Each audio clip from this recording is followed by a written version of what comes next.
Good morning. This is Julie Hibben with the Iowa Department of Public Health, and we want to welcome you to the Evaluation 101 webinar. I'm going to be presenting this morning with Katie B.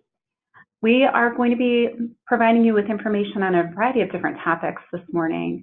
We're going to be starting out with a basic evaluation overview, and then we are going to be looking at a framework that is used through the Centers for Disease Control and Prevention. And we'll be walking through that concept on a variety of slides. And then we will conclude by talking through some IPN evaluation expectations, and then we will wrap up. So I want to start out this morning by sharing a definition of evaluation in context of the work that we do in prevention. Evaluation is a systematic collection and assessment of information to determine the results or worth of an effort. So in prevention, we are constant evaluators. Prevention specialists are always trying to determine if what we and others do works or doesn't work. The type of evaluation utilized in prevention has to be defined and systematic in order to demonstrate accountability. Personal impressions about whether something is effective rarely meets funder expectations or accountability. Oftentimes, too, evaluation is looked at as an added duty. We need to recognize that evaluation is an integral part of the work that we do in prevention. It ensures that we are monitoring the work that we're doing, and it also helps ensure results. We want to remind you that sometimes when we talk about evaluation, that people feel a little bit anxious about it, and we know that considerable expertise is required at times to conduct certain aspects of a high-quality evaluation. But the skills and practices to implement basic prevention evaluation are definitely learnable. Something about evaluation, however, seems to, like I said, make people anxious, but evaluation practices typically make sense, only require basic math skills, and can be explained in terms that almost anyone can understand. And with a good evaluation plan, prevention specialists won't have to wonder if the programs they're implementing are making a difference. We also just want to remind folks as we're starting this discussion this morning that oftentimes in the work that we're doing, we get so focused on the implementation that evaluation tasks get lost, or as I mentioned already, kind of are just an added responsibility. We really do need to treat evaluation as a priority. We need to take time to collect our data. We need to make sure that we're doing it in a process or in a way that makes the best sense, that we're, as prevention leaders, we're ensuring the folks that we work with and our prevention team members that the evaluation process is very important. It isn't just an added responsibility or a required piece of what your funder asks of you. So please be thinking about that. We're now going to talk about the framework, as I mentioned earlier, that the CDC uses, which is something we haven't talked a lot about in prevention, but I think it sets the stage well for the work that we're going to be thinking about. All right, so as Julie just mentioned, we're going to kind of dive into the framework for program evaluation, which was created, this specific framework from the CDC, or the Center for Disease Control. So program evaluation is a core function of prevention services. Evaluation allows communities, agencies, and state agencies to identify if prevention services are meeting the outcomes that they set out to complete. Evaluation, as Julie mentioned earlier, is a systematic way to improve services as well as be accountable for those services. By having strong evaluation standards, agencies will be establishing useful, feasible, ethical, and accurate systems to administer, collect, report, and store evaluation results. The CDC's framework for evaluation in public health guides professionals in their use of program evaluation. The framework shown on this slide is intended to be an easy-to-use tool to help guide evaluation efforts within any IDPH-funded prevention grant. Evaluation is also the fifth step of the strategic prevention framework. While this is a standalone part of the SPIF process, evaluation should be embedded within each step of the SPIF. By doing so, there will be a better understanding of the different evaluation options available, an understanding of the capacity to use the evaluation tool identified, a clear process for how evaluation will be planned for and implemented throughout the program, and finally, how the evaluation results will be used. In addition, stakeholders engaged in the SPIF process will help identify if the evaluation tool is appropriate for the intended audience, also being culturally competent, as well as help to identify the evaluation results are sustained. So there are 5 purposes of the CDC's framework for program evaluation, which include: number 1 is summarizing the important elements of program evaluation. Second is providing a framework for conducting effective program evaluations. Third is clarifying steps in program evaluation. Fourth is reviewing standards for effective program evaluation. And lastly, the 5th step is addressing misconceptions about the purposes and methods of program evaluation. So over the next several slides, we will be discussing each step of the framework to provide more context on how this can be used moving forward. It is important to note there are many evaluation processes to choose from, but today we chose to highlight the Center for Disease Control model. In addition to this model, the department will be providing additional guidance on IDPH-approved evaluation tools that are specific to the IPN grant. So we're going to spend some time this morning talking about engaging stakeholders. The first step of the framework is to engage a diverse group of stakeholders. So stakeholders are people or organizations that are invested in the program, they're interested in the results of the evaluation, and/or they have a stake in what will be done with the results of the evaluation. We often refer individuals to the 12 sectors identified through the Drug-Free Communities website and funding stream, as that is a good diverse group of stakeholders to consider when talking about evaluation processes as well. Including stakeholder needs and interests throughout the process is a core function to good program evaluation. A program may have just a few or many stakeholders, and each of those stakeholders may want to be involved in many steps of the process. The checklist that we're going to talk about provides and is going to help identify stakeholders and also provide an understanding of their involvement in the evaluation process. Although engaging stakeholders is the first of the 6 steps, the first 3 steps of the CDC framework, they can happen in any order. For instance, identifying the right stakeholders may make more sense to do for your evaluation after drafting the purpose, identifying the user and use of the evaluation that happens in step 3. That said, this checklist will help you think through the key points in identifying and engaging stakeholders throughout your evaluation. So in brainstorming potential stakeholders, think about who is going to be impacted by the program. So who is most affected by the program implementation and results. Also consider people who are, again, involved in implementing the program or individuals who are conducting the evaluation. Consider people who will use the results of the evaluation. These may include internal staff, partners, program participants, community members, and other organizations, among others that your stakeholders may have identified. Also, brainstorm the list to make sure that you are thinking broadly about who is around the table, what sectors are involved in the discussion, and that, again, that diverse representation is included throughout this process. People in the categories that I just mentioned may share the same priorities, but they may not.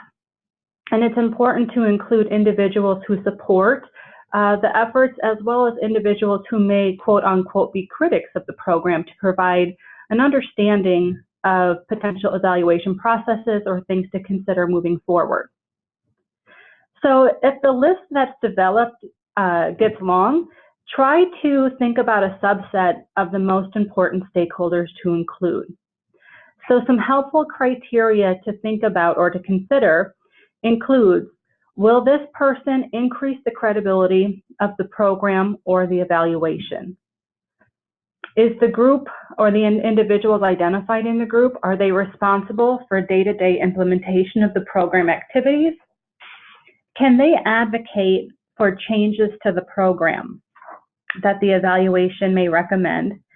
And do the individuals around the table, those key stakeholders, do they have the ability to potentially fund or authorize the continuation or expansion of the program that's being discussed? So discuss with stakeholders the best way to engage them.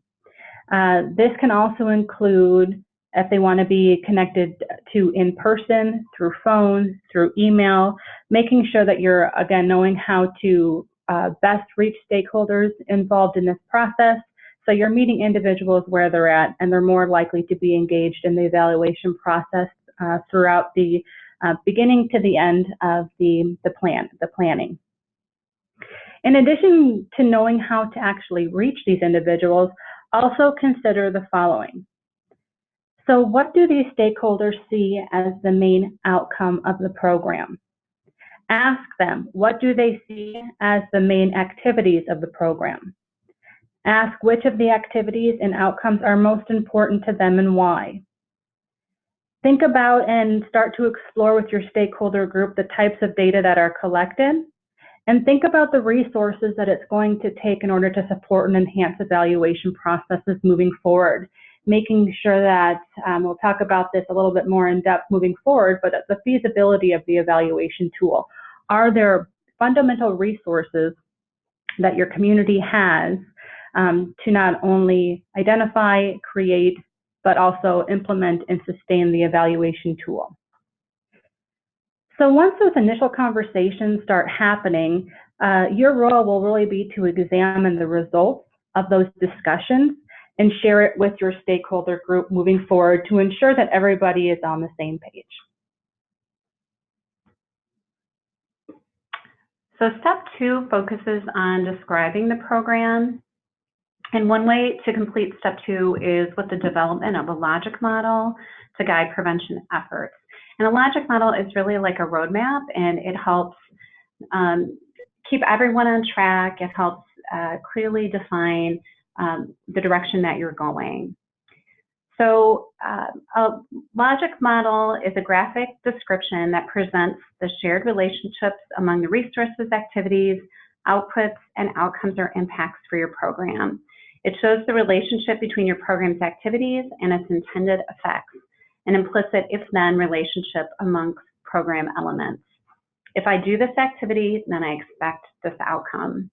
Among other things, a logic model helps clarify the boundary between what the program is doing and so what, the changes that are intended to result from strong implementation of the what. A logic model can focus on any level of enterprise or program, the entire organization, one of its components or departments, or one specific program. Of course, the boundary between what and so what will vary accordingly. And logic models differ widely in format and level of detail. And here are some key terms that are used, at least in the CDC model that we're talking about today. You may not see all of these different terms in an IDPH logic model moving forward, but these are still good terms to know. Inputs are the resources needed to implement the activities. Activities are the what the program and its staff do with those resources. Outputs are tangible products, capacities, or deliverables that result from the activities. Outcomes are changes that occur in other people or conditions because of the activities and outputs. Impacts are the long-term outcomes. And then moderators are factors that are out of our control or out of the control of the program, but may help or hinder achievement of the outcomes. So this slide identifies the key steps to use when developing a logic model. I think these are really good key points to keep in mind moving ahead. So first is gather information available on the program. And so some of these items could be, but are not limited to, goals and objectives, current program descriptions such as websites or overviews, fact sheets, communication and marketing plans, existing or previous logic models, and existing performance measures or program reviews. The next is review information and identify activities and outcomes. And that would be things that you would be looking at that you want to achieve within the program itself. The next step is discuss activities and outcomes with stakeholders, which is really important. We want to make sure that we're bringing people to the table when we're deciding on all of these different steps when it comes to program implementation, or evaluation. So things to discuss with stakeholders include that there's no major redundancy in the list of activities or outcomes, and there's no missing activities or outcomes, that everything is classified appropriately. The next step is determine the order of activities. So are they ordered sequentially? Is there a logical relationship amongst the activities? So is there anything out of place? We also want to make sure that you are checking in with your stakeholders, making sure that they understand your logic model. Once again, as we talked about above, that there's no missing pieces, no missing outcomes or activities. There's a logical progression of activities, there's a logical progression of outcomes. And once again, it makes sense to somebody who's maybe outside of the work that you're doing. The next step is develop the initial logic model using sticky notes, and this can be really helpful for work with a coalition, just as an example. So putting the different key activities and outcomes on a sticky note and moving those notes around to allow for drawing of lines to depict logical relationships, or drawing in lines, remembering that lines may go to one or more activities to a subsequent activity, or one or more activities to an outcome. So that is just a nice visual way to develop a logic model, because sometimes I know for even us as prevention experts that logic models can feel a little illogical sometimes. Clearly link the activities and outcomes together to make sure, once again, that there is a clear connection. Clearly identify resources needed. So if you have a program, are you listing everything that you need to complete that program? Identify potential moderators. And once again, those are things that are kind of out of our control or out of the program's control. So they could be things like economic or social issues, political issues. It could be even natural disasters. If something comes up during your program year that was unintended and really out of your control, how is that impacting your program? So even keeping that in mind as you move throughout the program year, the fiscal year, that you may need to make changes or revisions to those moderators. Then you review and affirm the logic model with stakeholders, making sure, once again, everyone's on the same page, that everyone agrees with the direction. And then lastly, creating a narrative that complements the logic model. So something that you can share with anyone that maybe comes to a coalition meeting, or maybe as a part of a manual that you're creating, or a narrative that you can share with new staff that gives an overview of the logic model. All right, so we're going to move on to step 3, which is focusing the evaluation. So in step 2, you describe the entire program, but usually the entire program is not the focus of a given evaluation. Step 3 is the approach to determining where to focus the evaluation, at least this time. Where the focus lies in the logic model is determined in collaboration with the stakeholders through application of some of the evaluation standards, which include utility. And utility is who needs the information from this evaluation and how will they use it. Another category is feasibility. So how much money, time, skill, and effort can be devoted to this evaluation. Then we have propriety. is who needs to be involved in the evaluation to be ethical. And lastly, we have accuracy. So what design will lead to accurate information? So the two standards most important in setting the focus are utility and feasibility. It is important that all stakeholders have a common understanding of the types of evaluation that is available.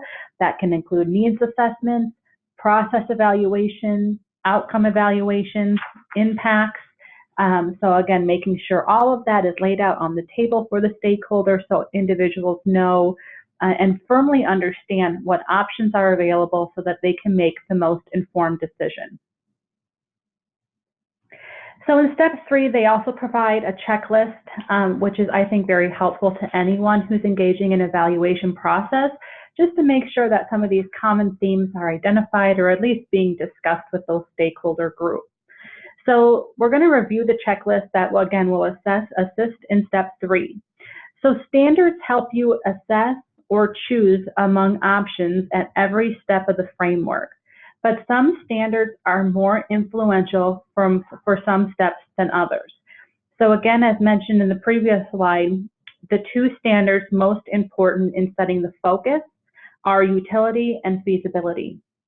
Ensure that all stakeholders, again, have a common understanding of the various types of evaluations that are available so that they can, again, make informed decisions based on evaluation tools.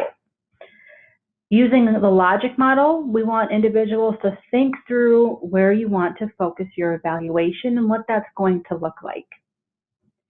Think about the purpose of the evaluation. Is it implementing or the implementation assessment? Is it looking at accountability of the program? Is the purpose to look at continuous program improvement or generating new knowledge? Or is it some other purpose that's identified by the stakeholder group? It may be some, it may be all of those.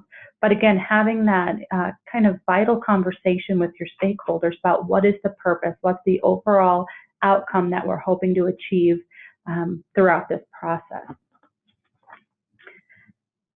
So if needed, review and refine the purpose with your stakeholders, especially those who will be using the evaluation findings. Identify the program components that should be part of the focus of the evaluation based on the utility discussion. And this can be specific activities that should be examined. It could be specific outcomes that should be examined, as well as the pathways from activities to specific outcomes. Also consider specific factors that may or may not have played a role in the success or failure of the program. And again, that's those moderators that Julie was talking about earlier. Also considering, does the focus address key issues of interest to those important stakeholders?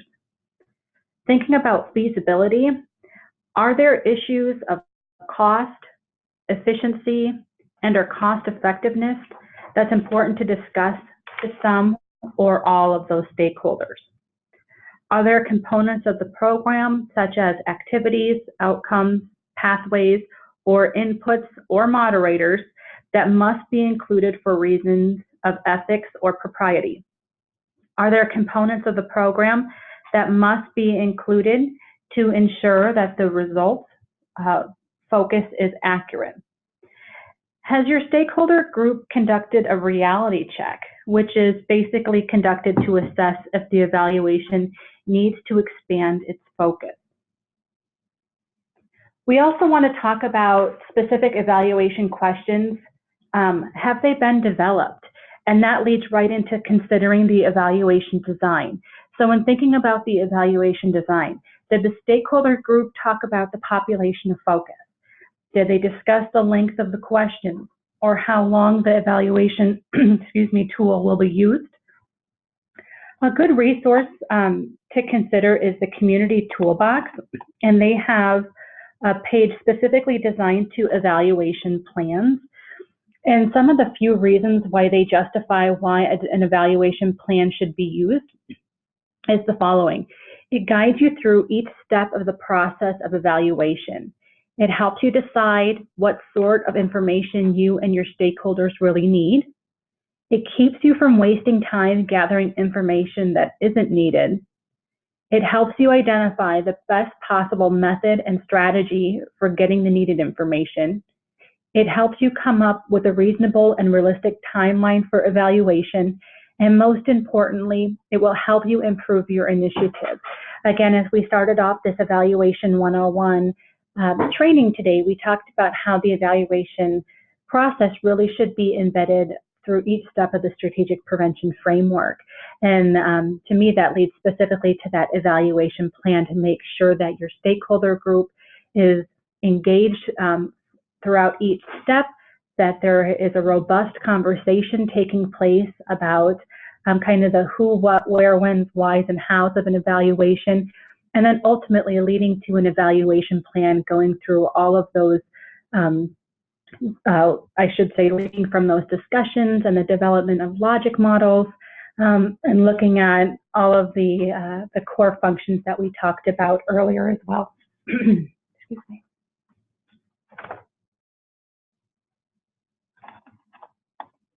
So the next step to talk about is looking at gathering credible evidence. We want to compile information that stakeholders perceive as trustworthy and relevant for answering their questions.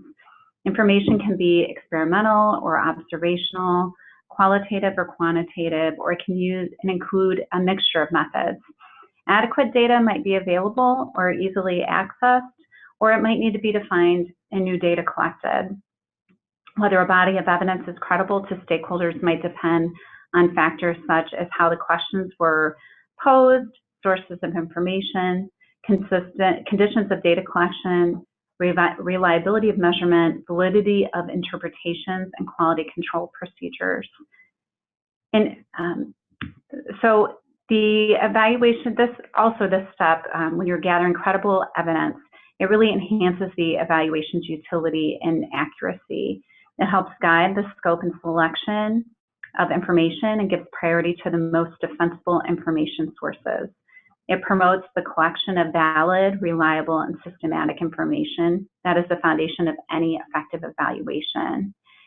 In addition, we also want to focus on evidence that really focuses in on choosing indicators that meaningfully address evaluation questions, describing fully the attributes of information sources and the rationale for their selection, establishing clear procedures, and training staff to collect high-quality information, monitoring periodically the quality of information obtained and taking practical steps to improve quality, estimating in advance the amount of information required or establishing criteria for deciding on when to stop collecting data, and then lastly, safeguarding the confidentiality of information and information sources.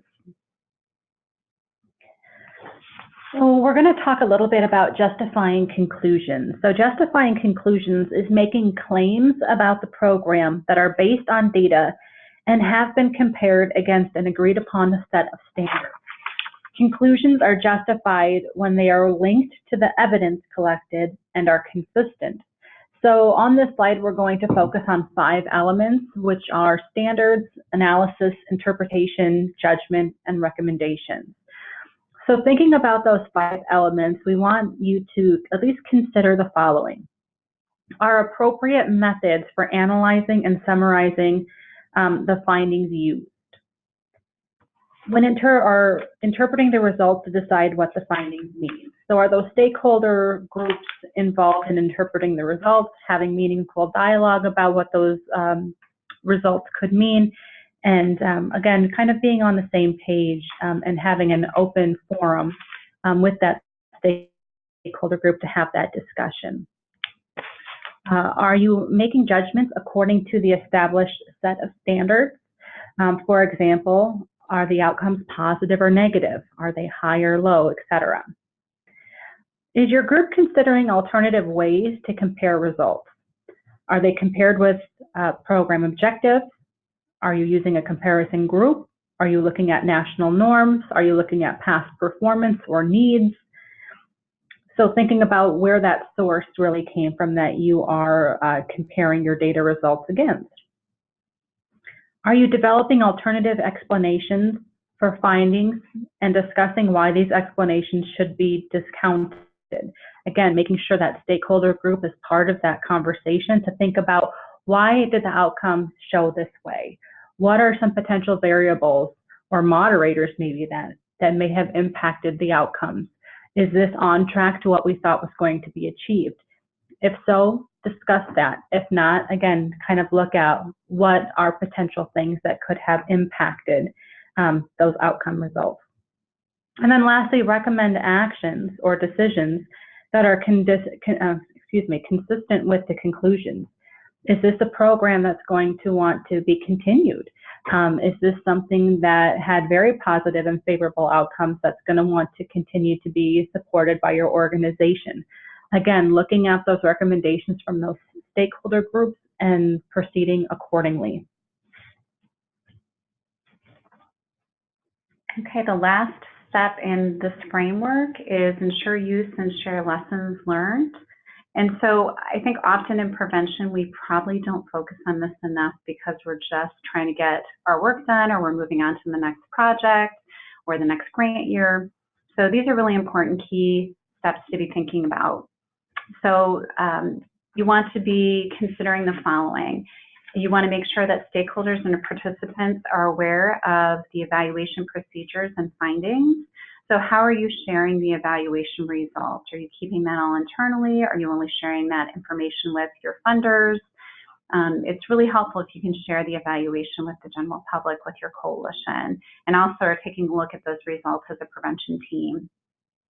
Are the findings considered in decisions or actions that affect the program? So are you looking at your evaluation results to determine next steps for sustainability purposes, for deciding if the program is really fitting the needs of the community? Is it doing what you think it should be doing? And if it's not, really diving into the data and figuring out the reasons for why that is. Next, those who participated in the evaluation process have had a beneficial experience. So making sure that those people who assisted or have helped you have taken care of their pieces. Is there anything that you could do to strengthen the evaluation process with the prevention team or with the evaluator? And then lastly, the evaluation results should be documented. So as I said earlier, not only sharing those results with the community or your coalition members, but sharing them with your funders, making sure they're documented well within your prevention agency. This step really ensures that evaluation achieves its primary purpose, being useful. However, several factors might influence the degree of use, including evaluator credibility, report clarity, report timeliness and dissemination, disclosure of findings, impartial reporting, and changes in the program or organizational context, and all those things need to be taken into consideration. So we are going to transition from the CDC framework, the evaluation framework, into talking a little bit about IPN expectations when it comes to evaluation. So a couple of things to keep in mind. As Katie mentioned, certainly we will be utilizing the strategic prevention framework process where evaluation is a key step. It's also really threaded throughout each step of the process. So that will be something we'll be talking about more. We'll be giving you direction on how that will look. But these are some key points that we just want you to keep in the back of your minds as you're moving ahead and you're thinking about program implementation. So we want you to be thinking about developing a process to monitor implementation within your agency. So making sure that prevention supervisors, you've brought your team together and you have a good plan in place. We have some data collection systems that we'll talk about in a little bit, but really at the end of the day, it's your responsibility to figure out a way to monitor what is happening through your programs. We want you to be reviewing the process and outcome evaluation data. You're going to be collecting both, and we want you to have systems in place where it isn't just a check on the checklist, even though we've talked about a lot of checklists today. We want you to make sure that you're actually reviewing the results and helping, looking at those results to help determine what next steps are for program implementation purposes and sustainability purposes. We want you to develop a plan to use data to improve implementation and performance. Just like what I said, we want you to make sure that you're using those results to help drive decisions. Not only looking at substance use data in your service area, but you're also looking at results of the programs you're implementing. Are the programs doing what you thought they should be doing? And if they're not, really diving deep and figuring out why that is the case.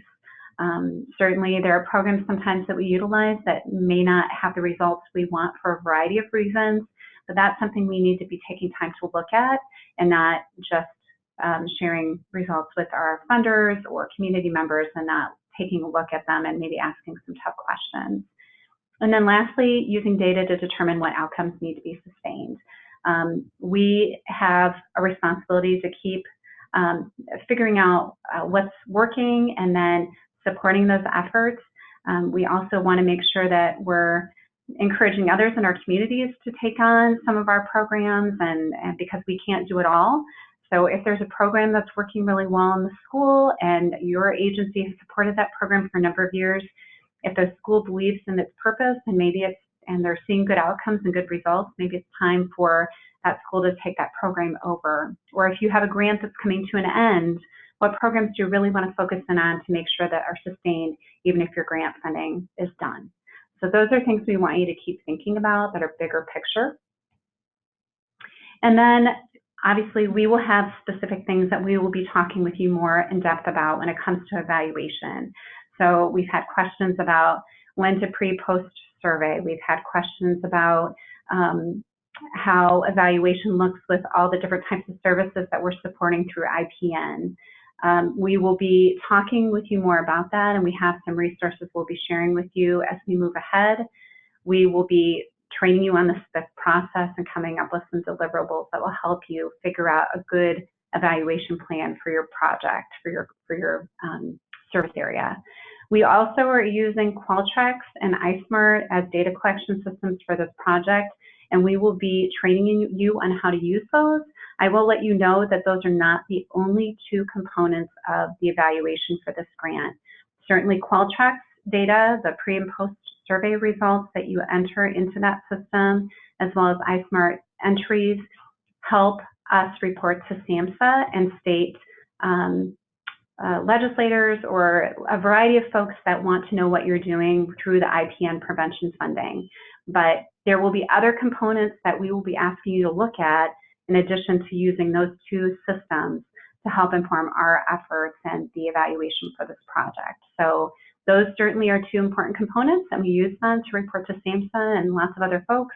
We want you to be taking those very seriously and making sure that you're entering in everything that you're doing that aligns with your work plan, but we'll be asking you also to be thinking about some other components. And then, like I said, we'll be working with you on some of these next steps. So just know more information is coming, and we just wanted you to have some ideas of to be thinking ahead about when it comes to evaluation processes. So that concludes our Evaluation 101 webinar today. If you have any additional questions about this topic, please email the IPN Help Desk, and the email address is listed on your screen.